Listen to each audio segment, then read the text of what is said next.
invested. Hello, everyone. Welcome to the press conference. We are joined by EG, who are coming off of their victory against RX. We'll start with a few written questions first, and the first one will start with a clip that will play on the TV. I wonder who it is. Buzz looks to answer back. It's not you. It ain't you. Hey, it ain't you, buddy. So it interrupts the plan for the time being. 30 seconds left. Boombot now. Ethan gets to watch what I would do. You know that just a 1-1 split in this rolling I think thunder could be monstrous. Pushes them all back. Buzz. No way. He just draws out the knife, but he shuts him down. That is so stupid. Genius is up to 10. Unbelievable. What a reaction. What a play. Wow. That was chill. And this question goes to Com from Brandon at Esports GG. Overall, you had a standout series against DRX. This will probably be the play everyone remembers, though. Just talk us through the moment and everything leading up to it. Before, when Ethan and I were in a 2v2, it was just like I wanted to break his boombot, so I ran out of ammo in my stinger because Ethan breach ulted, then I used the rest of my bullets on stacks. And then when it came to the 1v1, I mean, I always have this tendency of just like, if he's close, I don't know, I just go for the knife. It's always been for me, like, I don't know, I guess it's a little troll part of me where I'm just like, I want to just knife this guy no matter what. So I guess that's just me. Thank you. And the next question will also follow a clip.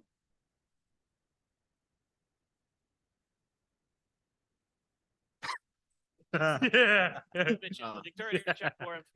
was there. What? He's just watching. No way. So, dude, we were just like die to the turret. It'd be the like for one, the KJ was super far away from ulti, and it would just be hilarious. Oh my god, he did not swing. Bro, he didn't swing. Scared they were, bro. I didn't know he was there. That is Oh insane. my god. That's hilarious. Yeah, so this question goes to anyone on EG from Brandon at Esports GG.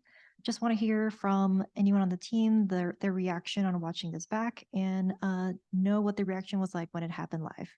Oh, like literally everyone was just like, go die to the turret. The KJ is like the least away from our ulti, so just go die to her. And we were like, the turret, just go die to it. And then Corbin finally gave in and did it. He didn't want to do it. But I kept saying it over and over. I was like, just go to the turret. I was like, okay, fine. It was good. That was a good round. Thank you. Next question goes to Potter from Ganesh at Strafe. Congratulations on your victory. This was the first series you got to play Fracture at Valorant and at Champions, and you continued your dominance on the map. Were you expecting the Lotus pick from them after how close it has been for them? And do you think the map veto favor you?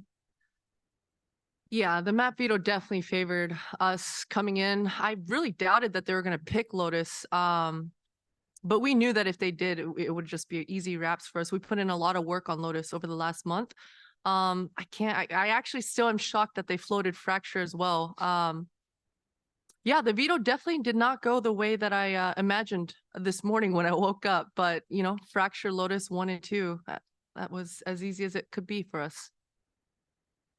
Thank you. Next question also goes to you, Potter, from Ganesh at Strafe. Your next opponent will be Paper Rex, a team who have been catching people off guard with their speed and chaos. Do you have a plan to tackle their speed and aggression?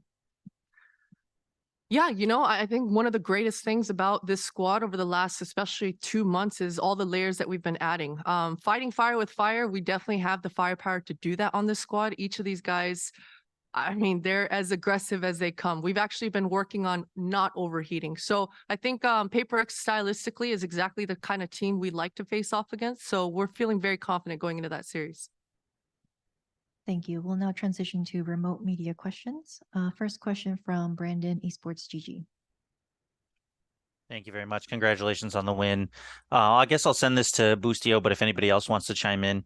Finally, you guys got to play Fracture, but now we know that it's actually rotating out of the map pool when Breeze returns with the different changes to it. So I'd just like to ask your thoughts on that, maybe what you feel would be a good replacement, like signature map for EG, and also just any thoughts on the Breeze changes. Yeah, it definitely sucks that Fracture is going because we love that map. But I mean, the Breeze changes looks pretty good, to be honest. I'm kind of excited just to try it out. I just hope they don't add Icebox back and Bree. Like, I have a love-hate relationship with Bree, so it'll be fun to try it out, but sucks Fracture's gone. Thank you. Brandon, did you have a second question? Yes, thank you. I'll send this one over to Potter. The start of the year, obviously before Demon 1 kind of slotted in, 1 and 4, it wasn't as consistent as we're seeing now. So I'd just like to ask, with so many victories over, the last couple months in the international tournaments, really only losing to Fnatic, what's the one thing you would attribute to changing the inconsistency to finally being consistent? Oh, the one thing, huh? The one thing. It's tricky. But I think it's just time, just building the trust and time. We've had so many good rounds together that it was just a matter of time before we started realizing exactly how to use each other. And out of all the reps that we've got and all the hard days that we've spent hours and hours dedicating into the game, it just kind of naturally happened. These guys are all very cerebral, mature, dedicated players, and we were hungry. We were hungry earlier this year, and so even with all the problems coming our way, we just hunkered down and just worked harder. So that definitely played a role, but I guess it's just a trust. After a lot of time and after you're watching Jogimo just run it down and constantly getting multi-kills, and then it's Demon, and then it's Corbin, and then it's Boosty, and then it's Ethan. Each of these guys have stepped up, and so it just kind of inspires each other. Thank you. Are there any on-site media questions?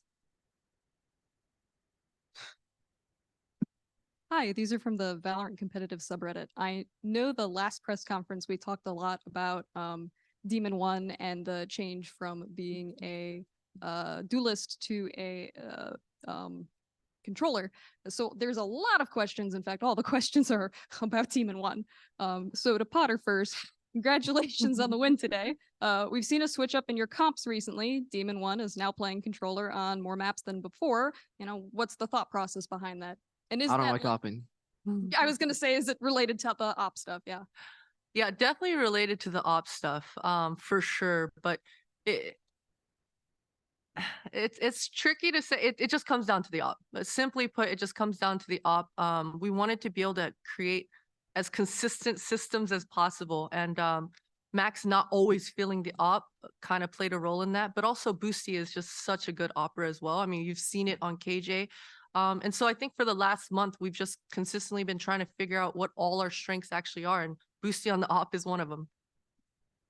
Awesome. And to follow up for Demon 1, you've had a huge jump in performance in playoffs compared to groups and even Tokyo. Is this just good form, or did you change something about your decision making? No, I didn't do anything. I'm just playing the game. Would you attribute it to you're not opping anymore? I don't think it has an effect. Okay. Opping held you back for sure. I was holding it back. There you go. I think also I'll just piece in. I think maybe his stats weren't as good as in Tokyo and like the group stage, but I think if you just like watch him play, he is like the best player in the world or one of the best players in the world. So like it was just unlucky during Tokyo that he wasn't playing to like the peak performance he is right now. And I think he's very consistent in scrims and his aim's super consistent. So I think it won't be that hard for him to keep at like this level. Awesome. Thank you so much. Any other on-site media questions? All right, that concludes our press conference with EG. Thank you very much. Thank you. you. Thank you.